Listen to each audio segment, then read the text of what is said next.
ఈ జిల్లా నాయకులు కానీ కేసీఆర్ కానీ ఇవాళ నిన్ననే మాట్లాడుతున్నటువంటి హరీష్ రావు గారిని ఈ సభ ద్వారా ఛాలెంజ్ చేస్తా ఉన్నాను.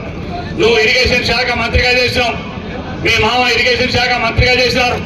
ఏదైతే దేవుడు ఉన్నప్పటికి సంబంధించినటువంటి సాగునీరు ప్రాజెక్టులు ఏవైతే ఉన్నాయో ఇవాళ ఎస్ఎల్బిసి టన్నల్ కావచ్చు, అదేవిధంగా డిండి లిఫ్ట్ ఇరిగేషన్ కావచ్చు, ఇవన్నీ కూడా నీ మూలన ఇవాళ పడవబడిపోయినటువంటి పరిస్థితి వచ్చింది.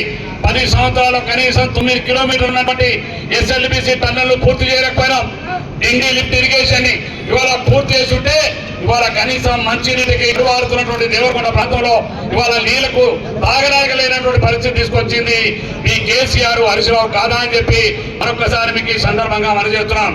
నిజంగా మీకు బుద్ధి సిగ్గు లజ్జ ఉంటే కేసీఆర్ కానీ హరీష్ రావు కానీ మీరు నల్లగొండ జిల్లా ప్రజలకు క్షమాపణ చెప్పి ఓటు అడగవలసిన బాధ్యత ఉందని చెప్పి మరొకసారి మీకు ఈ సందర్భంగా మనం చేస్తున్నాం. ఇవాళ ప్రాంతానికి సంబంధించినటువంటి ప్రతి రైతన్నకు ప్రతి రైతుకు ప్రతి ప్రాంతానికి సంబంధించిన అన్న తమ్ముళ్ళు అక్క చెల్లెలకు మీ అందరికీ నేను ఒకటే రిక్వెస్ట్ చేస్తా ఉన్నాను.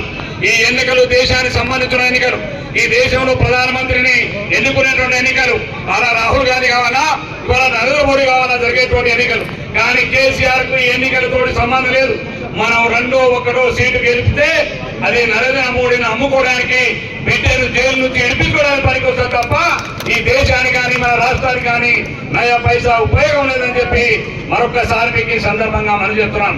అందుకనే ఇవాళ ఈ యొక్క పార్లమెంట్ నియోజకవర్గం నుంచి దేశ చరిత్రలో ఎక్కడ లేని విధంగా మెజార్టీ ఇవాళ కుందూరు రఘువీరెడ్డి గారిని గెలిపించవలసినటువంటి బాధ్యత మన పైన ఉంది.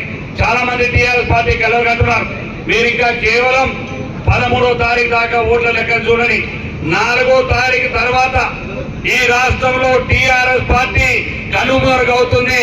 ఈ రాష్ట్రంలో టీఆర్ఎస్ పార్టీ అనే పేరు కూడా కనబడకుండా పోయేటువంటి పరిస్థితి వచ్చింది. ఒక్క సీట్ కూడా గెలవడం ఇలా కొడుకు